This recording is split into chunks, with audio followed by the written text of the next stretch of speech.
자, 서울 노원구 아파트에서 새 모녀를 잔인하게 살해한 혐의로 구속된 20대 남성의 신상이 어제 공개됐습니다. 자, 올해 25살 김태현입니다. 자, 경찰 신상정보공개위원회는요, 회의 시작 40분 만에 김 씨에 대한 신상 공개를 전격 결정했습니다.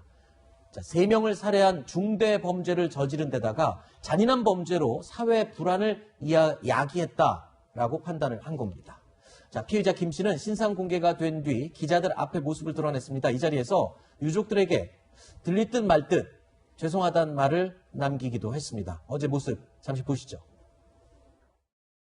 오늘 신상 공개됐는데 어떻게 생각하시나요?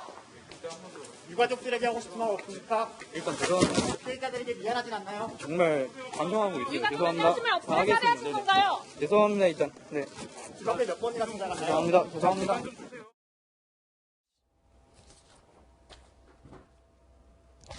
자, 평론가님. 지금 경찰 조사가 진행이 되면서 범행 동기에 대해서도 구체적으로 지금 확인이 되고 있죠? 네, 뭐 온라인 게임에서 서로 접촉을 했다고 하고요. 이 피해자가 만나주지 않는다는 이유로 아마 앙심을 품었던 거 아닌가 이렇게 생각이 됩니다. 네. 그러면 그 이수정 교수하고 제가 얘기를 할 기회가 있었는데요. 네네네. 전형적인 스토킹 범죄다. 아, 그래요? 예, 이렇게 얘기를 합니다. 그러니까 스토킹이라는 게 꼭 아는 사람. 그러니까 우리가 흔히 이제 일반적으로 말하는 것처럼 사귀는 사이에서 벌어지는 게 스토킹이다. 이렇게 생각하는 것은 그건 지나치게 좁은 범위 내에서 범주를 굉장히 좁혀서 해석하는 거라고 하고요.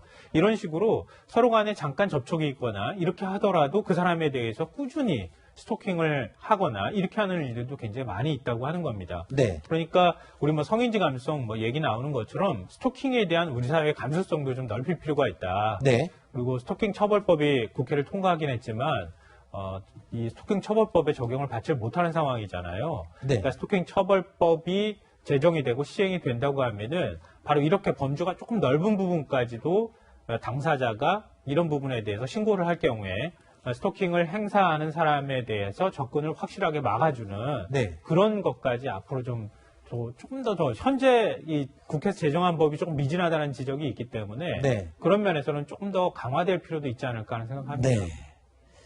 이 범행을 저지르기 전후에 이 피의자 김 씨의 행적들도 계속 확인이 되고 있는데 이런 가운데 김 씨가 새 모녀의 아파트로 들어가기 직전에 휴대폰으로 인터넷에 급소라는 단어를 검색한 사실도 밝혀져서 충격을 주고 있습니다.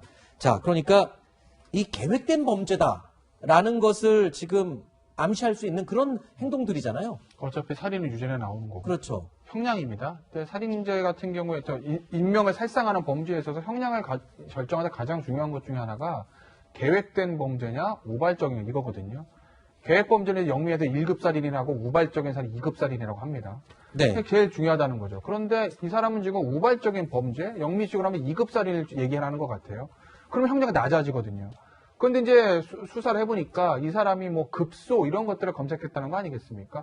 그 얘기는 그리고 흉기를 미리 준비했고요. 그건 흉기를 미리 준비해서 급소가 어디지 찾아서 거기를 해야겠다라는 의도를 사전에 가지고 있었다고 충분히 볼 수 있는 거고 그러면 이 피의자가 주장하고 있는 우발적인 범행이다라는 거는 네. 받아들이기가 쉽지 않죠. 아마 네. 치밀한 계획에 따른 범죄다 이렇게 인정이 돼서 굉장히 중형이 아마 나올 겁니다. 본인은 계속 우발적인 범죄다라고 주장을 하는 것 자체가 형량을 낮추기 위한 그런 의도로 읽혀진다라는 분석이었습니다. 자, 이번 순서는 여기서 마치고요. 김성환 평론가님은 인사드리겠습니다. 오늘 말씀 고맙습니다.